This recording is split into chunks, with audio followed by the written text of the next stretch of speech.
2 minutes of basic prayer, part 2. Last week we spoke a little about the meaning of tefillah itself. This week, why do we pray, or why do different people pray? What do we get out of it? Some people pray simply because prayer is an opportunity for self-discipline.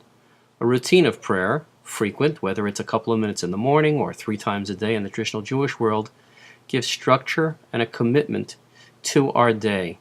I especially enjoy stopping in the evening every night, also in the morning for a shorter period, and just reflecting on the flow of the day.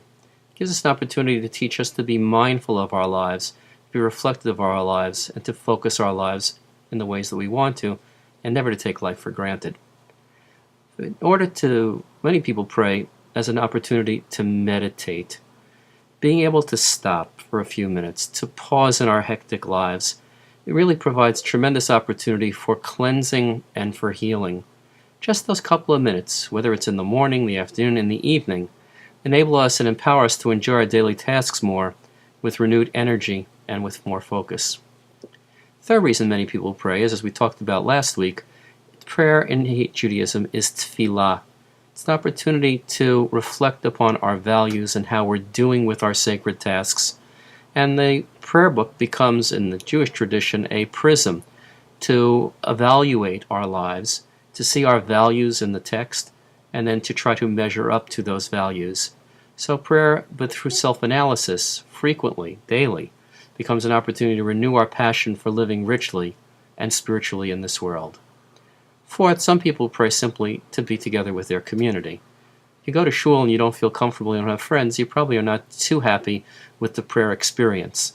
The old joke, of course, is Schwartz goes to synagogue to pray and Ginsburg goes to synagogue to talk to Schwartz. It has more than a grain of truth to it. But it is certainly the sense of belonging to a community, of connecting with a community, is one of the pathways ultimately to connect with God.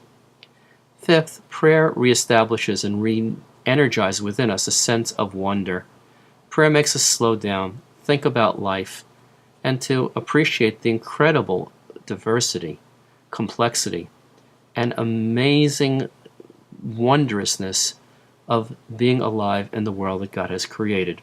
Sometimes in the modern age, we're so sophisticated that we lose our sense of what this is, and to appreciate the radical amazement that Abraham Joshua Heschel talks about, and being able to stop for a couple of minutes, whether every day, tries to re-energize that sense of radical amazement of wonder.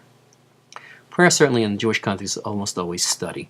It's both looking at values, it's reading in the Torah on Monday mornings, Thursday mornings, Saturday afternoon, and by looking at our sacred literature, both in the prayer book but also in Scripture, we have the opportunity to see who we are and where we might be going on the journey together with God to heal and to create a much better world. So study enables us to tap into the wisdom of ages, certainly for the Jewish tradition, and also to gain new insights, though, into what God is teaching us. Finally, and most importantly, prayer is about talking with God. It's a chance to how we believe God to be the still small voice who speaks to us in conscience and in silence, whether we believe God is a transcendent force that empowers us to feel a presence and know that the universe is interconnected.